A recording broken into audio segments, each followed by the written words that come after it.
इसान भाई साहब, आप सीनियर सियासतदान हैं और सुप्रीम कोर्ट के सीनियर वकील हैं। मुल्क की हालात पे आपकी गहरी नज़र है। पैसे ना होने और किसी तरफ से पैसे ना मिलने के बावजूद बजट में इंतज़ामी अखराजात कम करना हुकूमत की तरफ से नज़र नहीं आया। मुनासिब नहीं था कि सरकारी मुलाजमों की तनख्वाहें ना बढ़ाई जाती, इंतज़ामी अखराजात कम किए जाते, बल्कि जो महकमे खसारे में जा रहे हैं, जिन पे करोड़ों रुपया खसारा दिया जा रहा है, लोगों से टैक्सों की शक्ल में पैसे ले लेके। मैं ये समझता हूँ मियाँ साहब, आपकी बात ठीक है कि ये बजट में इन्हें ब्यूरोक्रेट्स की तनख्वाहें नहीं बढ़ानी चाहिए थी।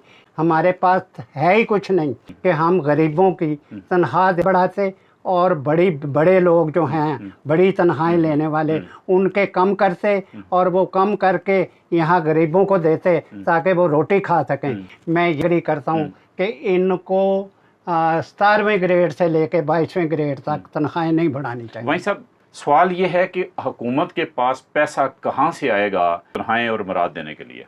साहब, ये तो गरीब लोगों का टैक्स है जो इन्होंने तनख्वाहें बढ़ाई हैं। ये तो गरीबों का टैक्स है जो अगर जो चीज़ आप ख़रीदते हैं आप वहीं टैक्स देते हैं, वहीं ये गरीबों से लिए चले जा रहे हैं। जिन्होंने दवाई खानी है, बचना है, दवाई नहीं खरीद सकते, इन्होंने 17वें ग्रेड के ऊपर की तनख्वाहें बढ़ाकर जुर्म किया है। वहीं साहब 16 ग्रेड तक इन्होंने प्रोटेक्ट कर लिया। जो दिहाड़ीदार मजदूर है, जो प्राइवेट किसी दुकान के आगे मुलाजमत करता है, जो कोई छोटी मोटी कोई रेडी लगाता है, कोई छाबड़ी लगाता है, कोई जूते पॉलिश करता है, इस तरह के जो लोग हैं प्राइवेट छोटे छोटे कोई कारोबार करने वाले, इस बजट से उनको क्या मिला है? मियाँ साहब, जो गरीब लोग वहाँ पर काम करते हैं, मेहनत मजदूरी का, पॉलिश वाला, रेडी लगाने वाला, तो वो उनको तो इस बजट में पता नहीं ये कैसे इन्होंने बजट बना सके हैं।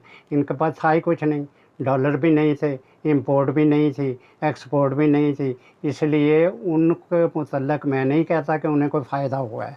लेकिन एक बात पे ये फेल हो गए हैं कि वही दिहाड़ीदार प्राइवेट मुलाजम जो हैं, ये जिन फैक्ट्रियों में काम करते हैं, वो अगर इन्होंने एक सरकारी मुलाजम की तनख्वाह 32,000 की या 40,000 की, तो इन्हें उस फैक्ट्री के मुलाजम की, उस फैक्ट्री के मालिक को ये डायरेक्शन देनी चाहिए थी कि भाई आप भी जितनी तनख्वाह हुकूमत के मुलाजम की बढ़ी है, उसी हिसाब से आप फैक्ट्री के मुलाजम, प्राइवेट मुलाजम जो है उसकी भी उतनी बढ़ाएंगे, तो तब जाके उन्हें फ़ायदा पहुंचेगा।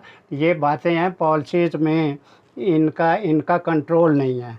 यहाँ पर कारोबारी तबका जो है आज़ाद है, यहाँ ब्यूरोक्रेसी जो है वो आज़ाद है, यहाँ जुडिशरी जो है वो आज़ाद है, ये तबकात जो या डिफेंस जो है वो आज़ाद है। ये तबकात जो हैं ये मिल के मुल्क की मईशत खा रहे हैं, मुल्क का पैसा खा रहे हैं। गरीब आदमी तो भूखा मरता है। यहाँ खाली पंजाब में ही 2 करोड़ बच्चे सड़कों पे फिर रहे हैं कि उन्हें दाखिला इसलिए नहीं मिलता कि उनके माँ बाप के पास पैसे नहीं हैं। यहाँ सरकारी स्कूल इतने नहीं हैं कि उन्हें दाखिला मिल सके, तो यहाँ बच्चों को तालीम नहीं मिलती। दुनिया में सबसे आखिर में हैं हम।